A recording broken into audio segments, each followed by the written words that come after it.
to the Curatorial Knits podcast. I am completely delighted to be here, and I am just really excited for fall and fall knitting and ramping up for Rhinebeck. If this is your first time joining us, my name is Lily and I am a knitter and art curator, and I'm based in the Bay Area around San Francisco in California. I have a lot to talk about today. I have not been able to podcast in quite a bit, but I think it's because I've been knitting so much. But I've also been working on a couple fun projects and plans, and I know we have a lot to catch up on. So I guess without further ado, I'll just kind of dive into it. It's a beautiful, slightly overcast day here in Oakland, California, and I'm just totally stoked on my knitting. My knitting mojo has kind of known no bounds.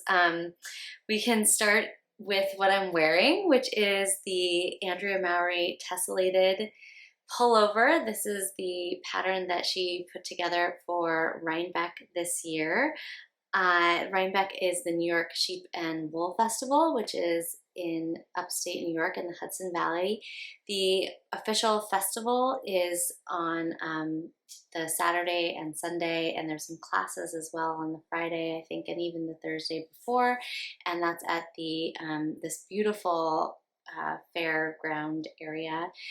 And then leading up to that event, there are other activities and yarn fairs and shows all around the Hudson Valley. So upstate New York is one of my favorite places to be in the fall in particular, and I am really excited to be going for the second time this year. So for those of you who have been with me for the long haul, you'll know that last year I also attempted to finish Andrea Mowery's Rhinebeck sweater, and I got nearly to the end of it, but had about half a sleeve left to go. Not my proudest moment, but I really enjoyed the process, and I really liked being part of a crew, a community that was all knitting the same thing together. I think that's incredibly joyful and just one of the ways I like to be in the world. This particular piece, it's a very different construction than what I'm used to. I've done bottom up sweaters before, but they have been raglan sweaters. So this is a bottom up drop shoulder construction. So it's a little bit different. And it also included some techniques that were not as familiar to me. So it was a nice time to kind of stretch myself. It uses slip stitches to create mosaic fabric. Mosaic knitting is knitting with multiple colors using slip stitches so that you are only using one color per row. And this is kind of a little scope at the fabric. There are, instead of just 2 yarns being used, there's actually 3 yarn types being used in the pattern. You have a fluffy yarn and then 2, they are called sport weight yarns, but I think that they act a lot more like fingering weight. And the yarns that I used were Spincycles dyed in the wool, and Moonspun, which is the same yarn that's used to create the dyed in the wool yarns, which is a color changing yarn. But it is not dyed yet. It is sent in raw form to another hand dyer, in this case Moondrake Knits, who created this colorway Midnight, which is the really dark navy. And then in addition, I used the Moondrake Knits FuwaFuwa, which is their kind of fluffy cashmere and merino blend, and that colorway is called Periwinkle. I really loved my colors. This piece was a lot. It's a lot of knitting because basically you have to knit usually 2, or in this case almost 4 rows to get the same amount of just stitches vertically that you would in any other pattern. So it was a haul, I'm not gonna lie. There were moments where it was not as much fun and it just felt like it was never ending. I will say the second sleeve was better than the first sleeve. The way that the construction works is bottom up, and then you split at the armholes and work a front panel and a back panel. The back panel took quite a while because, as you can see, there's a lot of ground to cover. And then as soon as I did this 3-needle bind off and I had this section completed, the idea of doing the arms, quite frankly, was a little overwhelming, and I wasn't really sure I could do it. It felt like just a ton of knitting to get through, and that first sleeve did take a while. But for some reason, once I got to the second sleeve, it was like the end is in sight, I can do this, and I just plowed on through. I knit the size 3 in this, and I kind of wish I had gone for the size 4. I do think it fits really nicely. I'm going to stand up so you can see it a little bit better. But I was kind of hoping for something a little bit more oversized. It did stretch a lot in blocking, and I saw that some people had it stretch a lot. So I was nervous about creating a garment that was going to be too big, particularly because I have a fairly loose natural knitting gauge. So I was in between the 3 and the 4. I went for the 3 because I didn't want to be swimming in this fabric once it was blocked. So here you can see the other modification that I did was I made the ribbing corrugated. So my knits are the Moonspun regular fingering or sport weight, and then I use the FuwaFuwa on the pearls to go all the way around. I do really like the length, which is one of those things that's so hard to gauge with a bottom-up sweater, and I am really happy with where it ended up hitting me. I will say I also did do a provisional cast on and started my knitting with the mosaic. So I started above the ribbing and then picked up those stitches and went down to do the ribbing so that I could be more conscientious of where that end point was going to be. So that was my little trick. I really do like the fit. I do think it fits very well, though it's smaller than kind of what I had envisioned. I do think that it's a well-fitted garment, particularly the neckline. Speaking of the neckline, I've really struggled with I love the corrugated ribbing, and then I look at it and I feel like I kind of am not into it. It's just not the same. Maybe it was too much for me to kind of go off book in that way and do something really different than what the pattern proposed. But I think, and I have been in discussions with my Rhinebeck travel crew, 2 other amazing podcasts, Knitting a Good Yarn, Jackie and Carmen, and then Tracy, who also has an amazing podcast, are going to be, and I'll link everything down below, are going to be my Rhinebeck homesteaders with me. I'm really excited I got to kind of hop in on their plans and join them. But I've been texting back and forth with folks because I think that I need to do something either to the bottom or the top. And I think what I'm going to end up doing is adding in corrugated ribbing to this collar. I hesitated for quite a bit to do it because I was concerned that it would alter the way that the collar lays. But I just think it needs something to tie the 2 pieces together. I'm not going to do corrugated ribbing on the cuffs because I did do that with my Alpenglow, which was the Andrea Mowery sweater from last year's Rhinebeck, and I really had issues and had to end up re-knitting them a couple times. I just think for functionality, this works much better. But I do think I need to kind of connect these 2 spaces, and so my plan is actually to probably work on this evening. I'll unpick the top, and because it was cast on, and I'll do a corrugated rib here. See how that feels? It's not that much knitting, and I just want it to be really perfect. I want to feel really good in it when I'm walking around on the Saturday of Rhinebeck at New York Sheep and Wool Festival. So yeah, this was a haul. I'm really glad I did it. I was also concerned, I will say, and part of the reason I was kind of grumbling during certain sections of knitting it was I was concerned with how wearable it would be, if it kind of just felt a little too out there, like Cosby sweater vibes. but I think that it's feeling much more wearable. I've been in it all day. I taught in it this morning.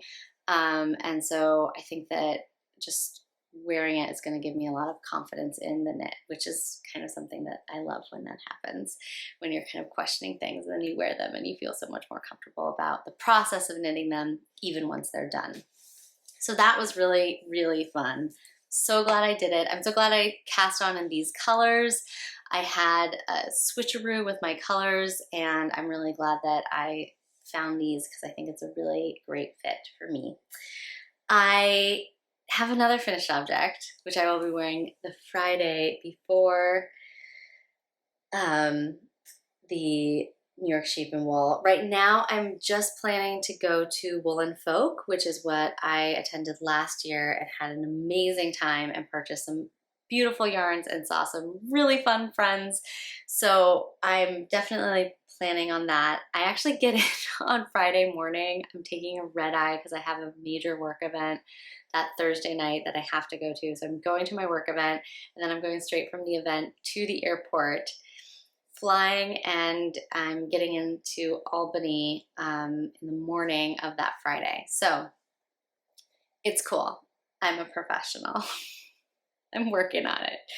And so for that Friday, I am very, very delighted to say I've already kind of created my little outfit plan, and I'm going to be wearing my sheep camp sweater. So where do I begin? I don't really know. I think this might be my favorite thing. Sorry, I'm covering my face. I think this might be my favorite thing I've ever knit.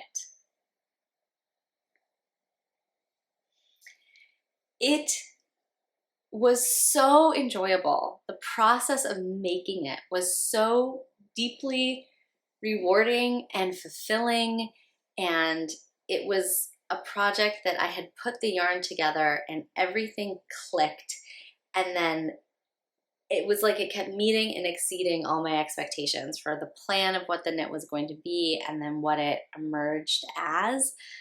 I am genuinely in love with it. I haven't blocked it, which is a little strange. It's been sitting done in this chair, my knitting chair, for weeks now. And I genuinely couldn't tell you why. I think that I'm a little nervous that it will change or shift. I don't think I made a gauge swatch for this. I'm a little nervous because this beautiful drapey yarn feels like it might stretch a bit, and I love the length as it is. Like it's perfectly cropped. I'm just gonna have to be really careful when I block it to keep it as kind of conformed and not be afraid to kind of smoosh my stitches together so it doesn't get too relaxed and open. And yeah, so let's talk about the yarn. So this is the Farmer's Daughter Fibers Bear Claw, which is their yak silk merino blend. It feels as luxe as it sounds. This is their DK weight. I think there's Bear Paw and I'm Bear Claw, something like that. There's different renditions of it. It is beautiful. It feels like butter. The drape is fantastic, and it keeps it feeling really light. Also, it feels like it has quite a bit of air, even and a lightness to it because of that silk content, I think. So I'm hoping it will be not too kind of overly hot or overheating. That said, I did include some fluff in my color work, and these are two fairly random skeins. I didn't have any intention of putting these together until I was organizing my yarn cabinet, which we will also talk about in a bit. And they kind of all just fell together. So I'm using Chelsea Yarn Co.'s Luxe, I think it's her sock Luxe here. It's the light color here, and I'm holding that with just a scrap mohair and a kind of steel blue, and then I had scrap La Bien-Aimée Helix, which I'm holding with a navy mohair. I did also make some modifications when it comes to the color work. There's just two, but I think that it's really effective, and if I were recommending someone else to knit this sweater, I would say go for it. What I've done is there's usually not this main color usage here. This is usually a 2-color colorwork sweater. So your main color continues throughout this section. What I've done is add in kind of 3 colors. And so in order to kind of pull it all together, where you would see this section here would have been more main color, this where I've inserted the purple, that would have been in the pattern as written, just more of that kind of lighter steel blue. And then again at the bottom, I've done it here where I put in what I'm using as my main color, the purple here. It did mean that I had to create a different transition at the bottom. So instead of this just transitioning into the main color, again, usually the main color would be the light and the contrast color would be the dark here. I created a little just add-on chart just to make these pop a little bit, and they alternate with the ones above, those little darts up and down. They remind me of some sort of percussion for whatever reason. So that's a fairly significant modification, I suppose, but everything stays very much the same. There are only, oh sorry, I'm showing you the back, how embarrassing, because you can see my jog at the seam. It's not as pretty. Anyway, here's the front. But you can, what was I saying about this? Sorry, I was distracted by showing you guys the back of the work. But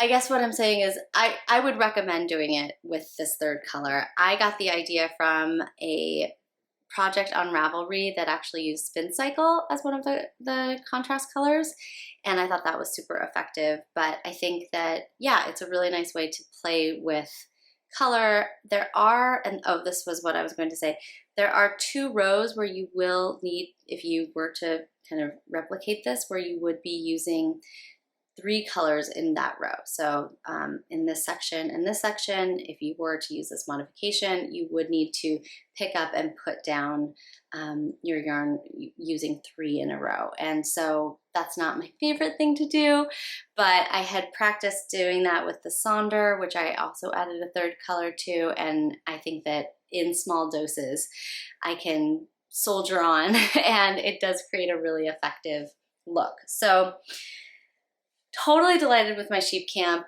I'm going to be wearing this at Woolen Folk on Friday, a week from today. So if you see me, please do come say hello. That was such a fun part of being at Rhinebeck last year, was meeting people in person and just becoming, real life friends and not just these beautiful but a little strange parasocial relationships. So super delighted by this. 10 out of 10 stars. By far one of my favorite patterns I have ever made, and in terms of the product as well, I think one of my all-time favorite outcomes. I just have to block it and not be scared to block it because it's only going to get better. I mean, the color work, I think my tension is quite nice, but obviously where you have that little 3 at a time, it's just not as flat and perfect. So I know that that will even out beautifully once I've blocked it. So I will do that. I must, and I will. So very excited for that piece. Those are my 2 finished objects, which means that I did not finish my twigs. I'm a little bit disappointed in myself. My friend Megan is finishing hers up and it looks beautiful, and there was a moment where I could have done it. And I basically decided not to. I worked through, here, let me get this all organized so you can take a peek. I have it on a fairly large needle, so you should be able to see, large circumference, so you should be able to see it. Oh no, it's a little scrunched. So, oh dear, I'm just gonna put my stitches back on for a second. So this is the Twigs by Junko Okamoto. It is my dream knit. It's one of those bucket list knits that I've always wanted to make ever since I first, started doing sweater knitting in 2020. Yeah, no, 2021, 2020. So in the winter between 2020 and 2021, it's when I finished my first sweater. And I love it. You can see I've gotten quite a bit more of the body done than last time.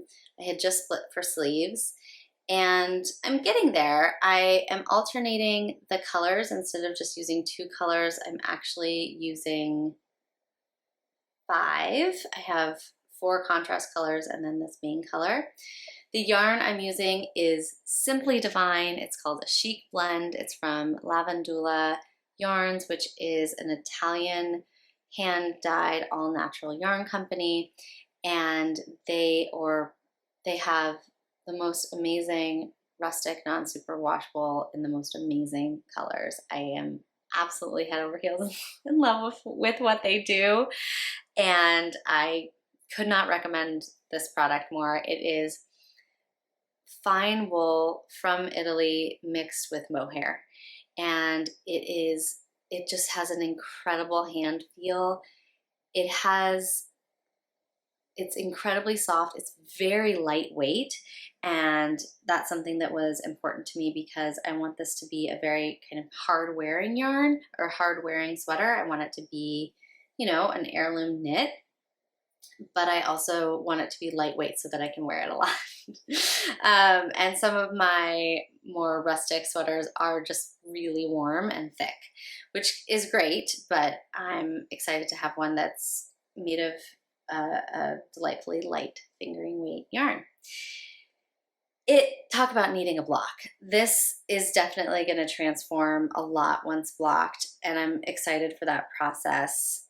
I still have one small motif and then the largest motif of kind of the project, very similar to this big one here, to do on the body, and then I have the arms to do.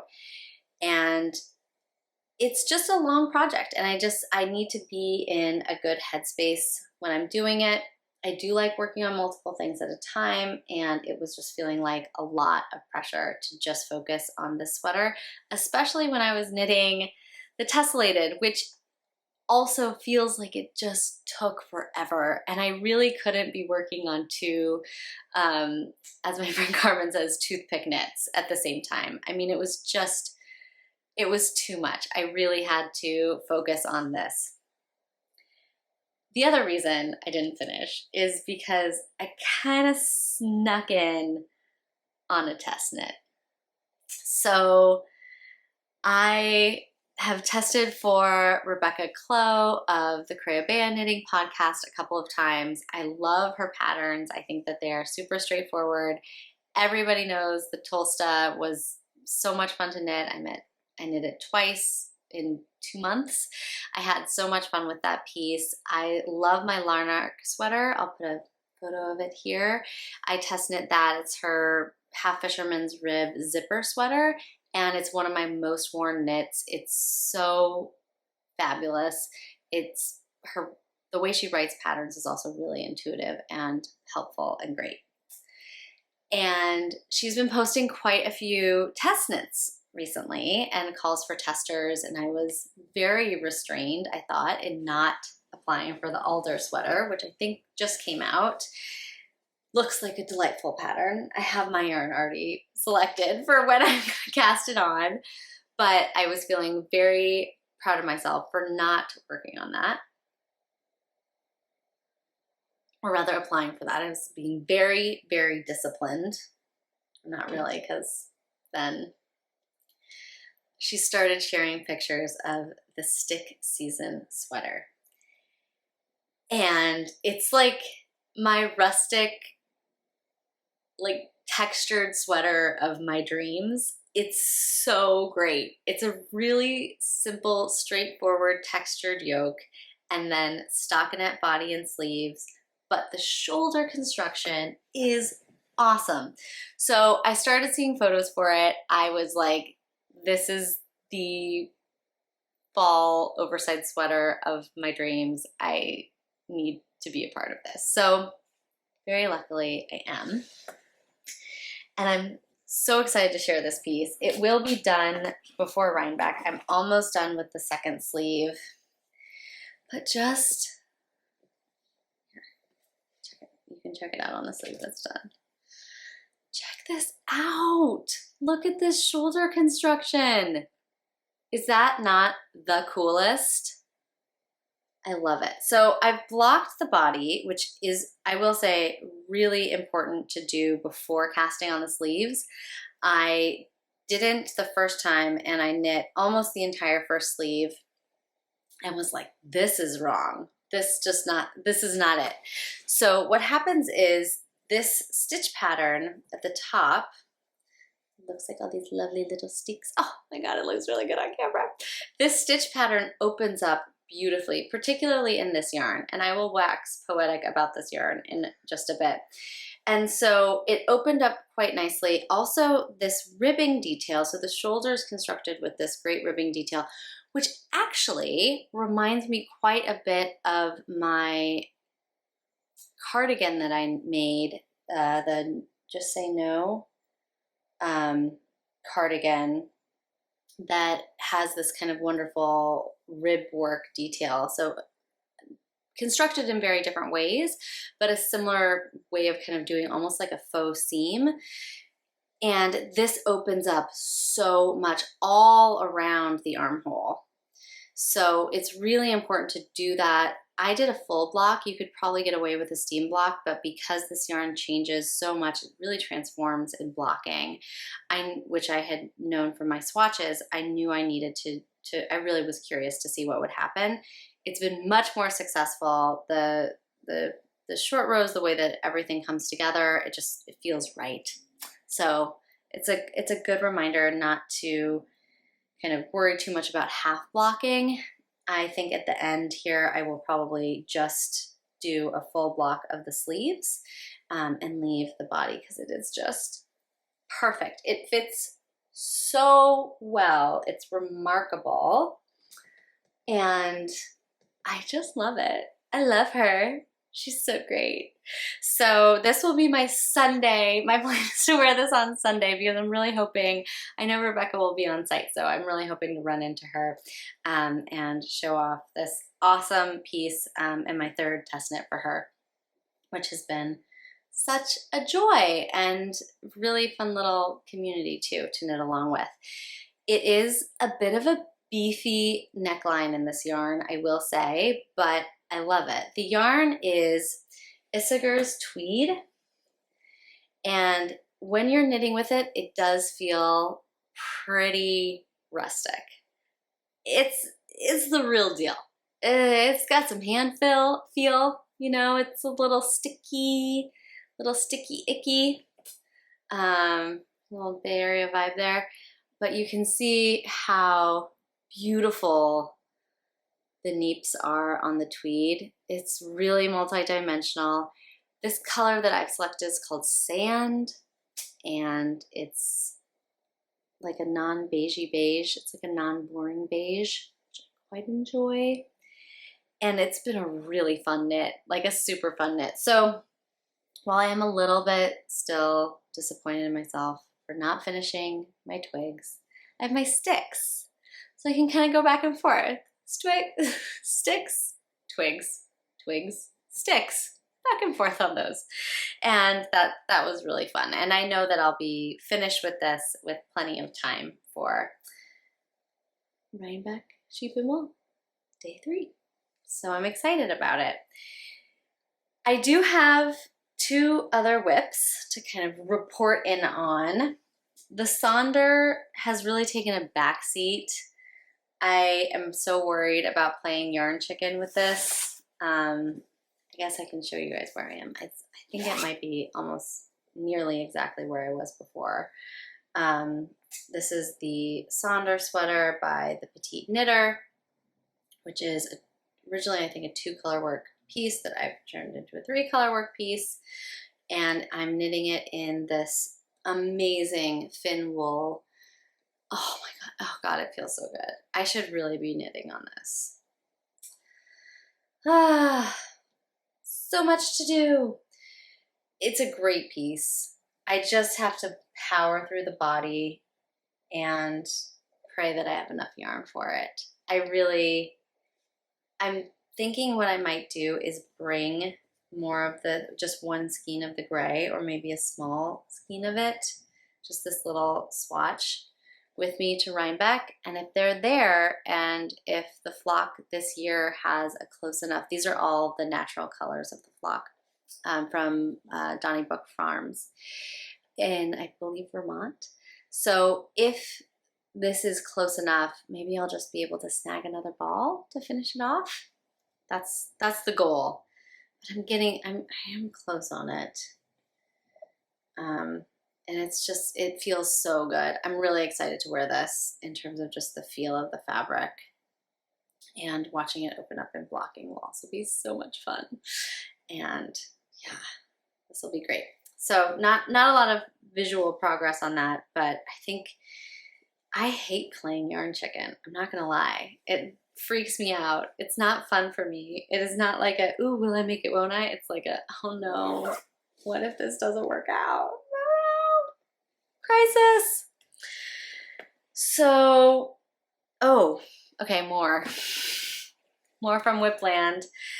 I am trucking along on my husband's knit, and I was able to try it on him. This is his anniversary sweater, which I have made for him. This is his 3rd anniversary sweater, and that in and of itself it's kind of fun to have like a little tradition. I have almost always finished them before Christmas, and I start them before our anniversary, and then he tries them on all fall, basically. And for this one, I'm working on the High Lonesome, which is a Caitlin Hunter colorwork design, and I'm doing it in Spincycle and Purl Soho's Good Wool. So I don't think there's been much progress on that, maybe just a couple rows since you saw it last, but I can confirm, try it on the yoke, and it's looking beautiful. So I know I'm picking the right size, and he'll be able to continue to try that on as we go. Oh, okay, last thing. This isn't technically a whip, but I mean, it is. It's a work in progress, but it is a, this is first of all my really, really beautiful Bed of Roses project bag. We're going to be talking a lot about Bed of Roses today. And, oh, okay, not there yet, Lil. We're not there yet. This is my Fleur shawl. And this is for the Fleur Along, being hosted by the delightful Carmen and Jackie from Knitting a Good Yarn. I think their favorite shawl. I have never finished a shawl. Never done it. Started shawls, haven't finished shawls. But my daughter has become completely enamored with Greek mythology. She is a very early natural reader, so she wasn't really taught to read. I mean, preschool did quite a bit of it, and we, read to her at home all the time, but she kind of put it all together by herself. And even though she's quite young, she's really exploded in her reading, and she's gotten very into Greek and Norse mythology. And so we talk a lot about gods and goddesses, and it's super interesting because another knitting friend of mine that I don't know in real life, but is completely dear to me, is Alex from the Serenity Knitting Society, and she knit a Fleur shawl, and she called it her Artemis shawl. And I told Sky this because my daughter's name is Sky, and she was so excited about the idea of Artemis in particular because that's her favorite goddess. And so we were talking about that, and I said, well, maybe, I think I'm going to make the same shawl, and maybe I should make it for a goddess. And she said, absolutely, you should make an Aphrodite shawl. And I was like, I don't really know what that means, but okay. And we hopped on the Sonder Yarns website, and yes, I did make an exception for this. As my husband says, my no buying yarn online rule has like as many loopholes as I need it to, and he's absolutely right. But my daughter helping me pick yarn for a goddess-oriented shawl, perfect loophole, absolutely. And so I said, what color reminds you of Aphrodite? So this is just like, you know, a 6-year-old's interpretation of all of this. But she really loved this very beautiful reddish pink color. And so I have this in the gray space. This is what the fleur shawl, which is designed by Melissa from Sonder Yarns, was originally designed in. One strand of her gray base and then one strand of the mohair base. This mohair is a bit lighter. This is Bonjour Hello, and this is Troquet, I think is how you say it. In any case, I've cast on my garter tab and I'm knitting away. This is a free pattern, I believe. It's so much fun to work with this yarn, and it is looking so beautiful. I'm genuinely excited about it, and I'm bringing it so that my friends can help inspire me in Rhinebeck and maybe even knit a couple rounds themselves. I've just stopped before I have to do bobbles because, newsflash, I've never made a bobble. Literally, never made a bobble. Don't know how. Kind of nervous about it. So anyway, hopefully they'll be good bobble tutors for me. So I'm going to be bringing this on my trip, which I'm quite excited about. I also had some sort of madness set in, and just one second, I have to pick it up. It's farther away. One moment.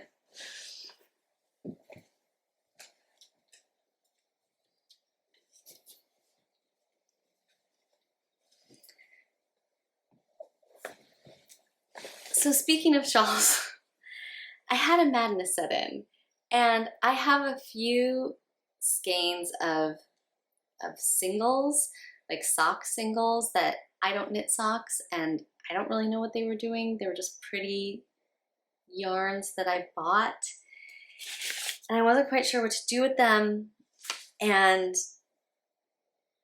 then I got kind of influenced, and this is like very, very outside my comfort zone, but I cast on for the Stephen West Geo Gradient shawl.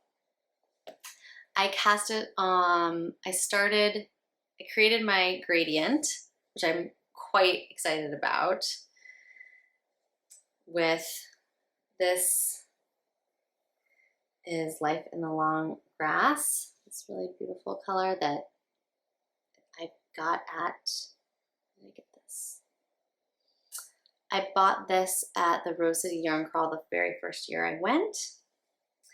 And then I have this beautiful La Bien-Aimée single from A Verb for Keeping Warm, along with another La Bien-Aimée single from A Verb.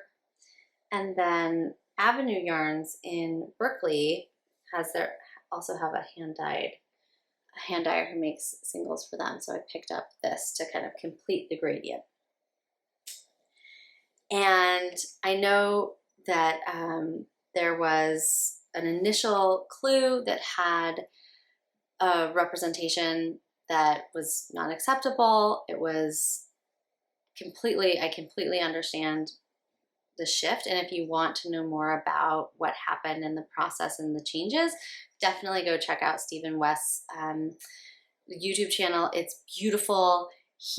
I am so inspired by just his approach to knitting and his call for creativity. And again, I've never made anything designed by him. I completely went into this cold, and I'm really excited to be part of it. I'm not sure how far I'm going to go and how mysterious I'm going to keep it, because I like knowing where I'm going. But I loved there are all these incredible alternates to the first clue. And so, and again, if you want more details, there's a ton of information on Stephen West's YouTube channel. And so what I am making for the first clue looks like this. Should I have said something about spoilers? Whatever. I'm sorry. I don't know make-along etiquette, but the second clue is out, so this should be fine. So this is the re-modification of the first clue, and I started it. I got my first little triangle done, and I'm attaching my second triangle. And to be honest, I think it's going to be very cool. I am just very nervous about my technique at this join. It's not pretty, and I don't really know how to fix it. And so that kind of just stopped me in my tracks. It's also very tiny yarn, and I don't know. I got nervous when I saw how messy this was, and I just am not sure I have maybe the finishing skills to make this the way that it should be made. I'm following the directions, but this is funky, right? And it does not look funky on other people's projects. So I think this is a me problem, and I'm not entirely sure how to fix it. It also, because you're alternating between you're doing these 4 stripes, it's just a lot of yarn management and lots of ends woven in, which is fine. It's just not where I am right now in my knitting. So it's, I guess, another shawl that who knows if/when I'll finish it. I think I will come back to this. It's just not bringing me like what I need right now. I would just want it done. I would just want the center square like done. If I could just order that part done. I'm really excited about everything that I've seen about what's coming next. But just getting through this is kind of a slog, and now I'm wishing that I had done one of the other versions, and I got all in my head about it, so I just said, no, it's not giving me joy for the moment. I'm gonna let it sit and marinate, and that's fine. And if I don't pick it up till next summer, guess what? I'm fine with that. I got to be a part of this really cool process, and I'm genuinely intrigued. So, is that everything on my needles? Yes, that's everything active on my needles. I still have my Guernsey Gensler that I have to pick up, that white cabled sweater. I finished the back panel, need to get back into that at some point. But honestly, the stick season was kind of scratching that same like textured neutral itch, so I think that's why I was focused on it. And now I think we can talk a bit about acquisitions. So in terms of yarn, really all I got was that extra skein from Avenue Yarns to create that palette. And so that feels good. That's great. But I did do a very big yarn reorganization muck out. So I actually posted when I got my yarn cabinet a while ago, and I kind of got everything in there and situated, and it felt very good. And then I had that little, for long-time viewers or even just one-time viewers would probably remember I had a little short bookcase that used to sit right next to me here. And it was a nice place also for kind of displaying some of my, I don't like to have too many tchotchkes, but like little bits and bobs. But it was just getting all too much and like uncontained, and the piece of furniture that had been my yarn cabinet was secondhand and in really bad shape. And so I mean, honestly, if you wanted the story, it's actually a bit sad. I found this amazing solid wood, beautiful antique cabinet that I was really excited about. And there are, you know, local Bay Area movers who can just like pick things up that you buy online and bring them straight to you. And so I just, in an afternoon, was like, I'm making this happen. This is going to be fabulous. The crew got it to our house and they said it's really, really big, and the place where it was supposed to go is upstairs in this room, and they got it up here and it didn't fit. It's not that it didn't fit where it was going, but unfortunately the piece did not fit through our kind of pokey angled hall that is at the top of the stairs. So that was a big disappointment, huge bummer. But I had already taken apart the old one and I had yarn in like baskets all along under this row of windows. So something had to be done. And so I'm not super proud of it, but I did go to IKEA and just got 2 kind of fast furniture bookcases. They're fantastic, actually. They're super functional. They seem like they'll be pretty hardy. And I'll post a little picture of kind of the full layout there. But that was actually like a pretty big yarn acquisition. I also, in the midst of the muck out, used or discovered or kind of invented, if I can say so, a new way of storing my needles, because I was really frustrated with my needle case. I do have lots of projects going at once, and it was always hard to know, even though they're labeled, sometimes the labels are for millimeters and sometimes they're for US sizes. And I do have multiple. I have an interchangeable set from Chagu, and I have multiple straight needles for projects because, you know, I knit a lot on US 4s, so I have quite a few of those needles. I knit a lot on US 5s, and so I have quite a few of those needles as well. And I was just really sick of it. I was like, I want to be able to see everything like in a tray. And then I was like, a tray? What kind of tray? And I was like, I want it to be like a jewelry box tray, like that kind of soft feeling. And so I beep bop booped on the internet, and I actually found this, I think, really handy solution that I'm really excited about. And first of all, doesn't that sound nice? I don't know if you can hear that. It's this little jingle. They're stacking jewelry trays. So they look like this. And I don't even need to put labels on because they're just organized. I started with US 1s. So it goes like 1, 2, 3. US 1s are what millimeter? I should know this because it's in my Twigs. So that's the 2.25 millimeter. And then I have just stacks of these, and it's all of my interchangeable needles. I have a separate stack, which is the same size, only it's in squares.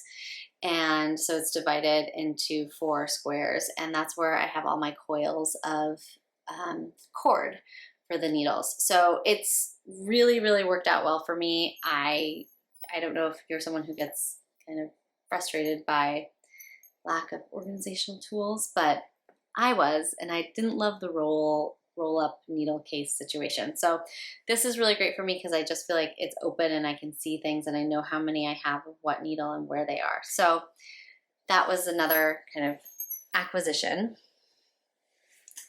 And then the final thing, I don't even know what to say. This just happened last week. So I have purchased multiple times from an amazing boutique in Europe called Bed of Roses. It is a small one-woman operation. They make the most beautiful project bags. They also source fantastic yarn. And my most recent purchase from them was the summer solstice box, which was a gift to myself, and it was absolutely stunning. It's where the yarn came from for this piece here. The Chelsea Luxe yarn was in there, as well as absolutely stunning knitting jewelry. I mean, these stitch markers are beyond. There was a little sachet, there were chocolates and a little sachet of tea, and just like everything about it is so nice. Previous purchases that I made there were my favorite teacup, and they just have, I think I got it, even my teapot is from there also. So it's just a really, really beautifully arranged and like magnificently edited aesthetic, just beautiful stuff. So I've been a customer for about 2 years, and I have been in touch, with the owner from time to time, just complimenting her things on Instagram and posting a few of my favorite things that I'd gotten from her. And she messaged me last week to say that she was putting together a box for me, which was very over the top and super, super sweet. And I was really kind of overwhelmed and a little bit embarrassed. I don't know why, but I do kind of get a little embarrassed sometimes when people are very generous. And so she presented me with some really unbelievably beautiful leather project bags, and she asked me which I wanted, and I left it up to her. I said I love both of these and they would both be amazing, and whatever works. Honestly, I was like, whatever you have too much of is fine. But she actually sent me both, and I'm incredibly overwhelmed by these really, really beautiful objects. So I will say, first of all, these are technically knitting project bags, but I believe that they are, they're really handbag quality. They're clearly handmade, beautifully tanned and dyed leathers, and they feel very natural. They've clearly been well treated. Like, it's, yeah, these are like fine handbag quality. So first of all, that was a huge surprise to me. They're totally magnificent. So the first one is this great olive tote. It's quite big, super roomy. It has a really easy to use opening. I mean, it's just a stunning handbag. Like, I was like, what is happening? This is not just for knitters, yo. And it has a leather pocket inside and a really nice bin, and yeah, and it cinches down just beautifully here.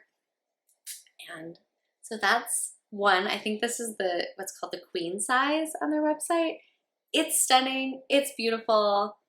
Add/gifted. I mean, I don't think that is a thing, but I would have, I mean, yeah, I don't really talk about anything that I wouldn't buy. I don't know, do you guys know, there's a great Instagram account that's called Things I Bought and Liked. And her vibe is just things she's bought and liked. And I feel like that's the energy of this podcast. It's really just things I like. So this definitely qualifies. Absolutely stunning. And then, look at this. I love it. Okay, so this is technically a knitting bag. I think it looks like a high-end fashion moment. It's a crossbody bag. It has a zipper on the top and then lots of little pockets. It's beautifully lined. It has an exterior phone pocket. I don't know. I'm not really like a, person who shows, I don't know how to like display it, but I'll put in some extra pictures. It's marvelous. I can't wait. I'm so excited to use this. I think it would be perfect for hat and accessories projects, but also I'm totally using this as my purse. Like, I think this is so nice. And I'm, again, like very, very overwhelmed by the generosity of the package. And she also included her very, very famous now knitting jewelry. This is a really beautiful collection of stitch markers. I don't think you can see that. Excuse me. I'll try to get it to focus. There we go. It's just delightful. And I'll also say it's been a really, really busy time for me work-wise and life-wise. I have so much going on this month. So I'm flying into New York to go to Rhinebeck, and then that Sunday night I'm flying straight to Chicago for a week of work events in the Midwest, and then I'm flying back, and then 2 days later we have a bunch of family in town, or no, the day I get in we actually have a bunch of family coming into town and a bunch of family events, and then 2 weeks after that I'm flying again. So it's just like a very packed moment, and I have to say that it was a real moment of kind of care. I felt really cared for when I opened this package, and it's the same way I felt when I received the package from Bed of Roses for their summer solstice package. It was a way, everything's packed with such care and presented with such care, and it was really just a beautiful moment, and I will remember it. I really will. So anyway, that was my little presentation of some very sweet stuff. I want to talk a little bit about my plans for Rhinebeck, because I do have some plans. Hey folks, I'm back again. So I have genuinely no idea where that broke off. I'll try to figure it all out. Last I heard, I was talking about my Rhinebeck plans, things that I'm looking to acquire.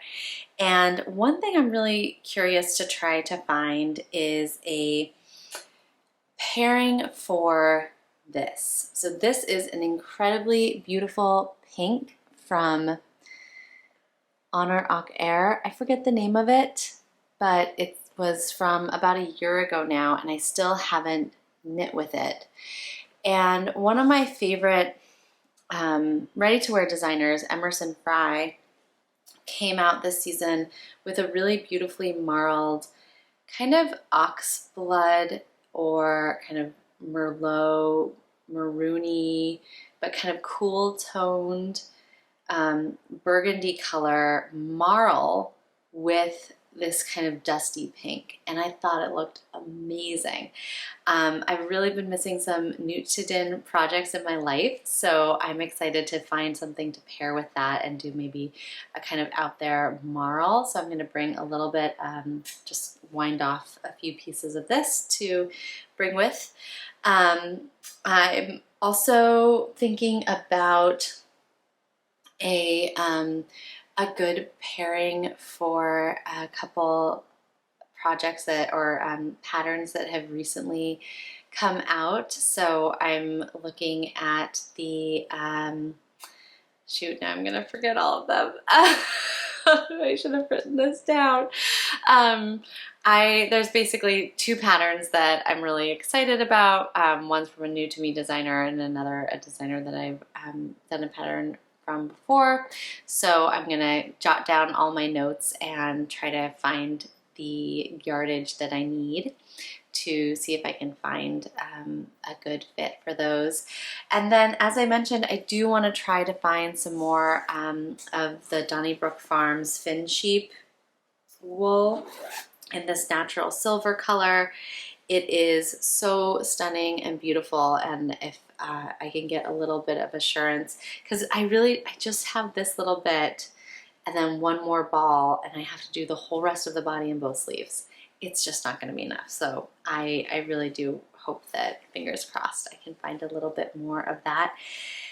And then I just want to squish and be surprised. One of the really fun parts of going to these festivals is finding inspiration and discovering new producers, discovering new products, and so I'm really excited for that as well. The other thing I'm excited for, of course, is connecting with you all. So if you see me running around in my sheep camp, or this tessellated, or sticks, or anything else, because I am bringing some lighter knits in case it's way too hot, please do swing by and say hello. I would love to see what you're wearing and be inspired by you. I will say that My Twigs sweater, casting it on this year, was definitely inspired by seeing some beautiful, beautiful twigs at Rhinebeck last year. And my Easy V, one of my favorite knits that I've made also, a Caitlin Hunter pattern that was inspired by seeing people out and about in that at the Rose City Yarn Crawl. So seeing people in their knits, I think, really changes my priorities in terms of what I want to knit, because it is really different from a flat lay or a nicely modeled product kind of photo shoot to seeing how these garments kind of work in the world. And so that's something that I'm super excited about. So thank you all for hanging in. I know it was a long one because I ran out of batteries. Thanks for hanging in, and I'm super, super excited for next week. I'll see you all on the other side of Rhinebeck, hopefully with some fun stories and some finished objects as well. So cheers, everyone. I hope you have a super wonderful fall, and I'll see you next time. Bye.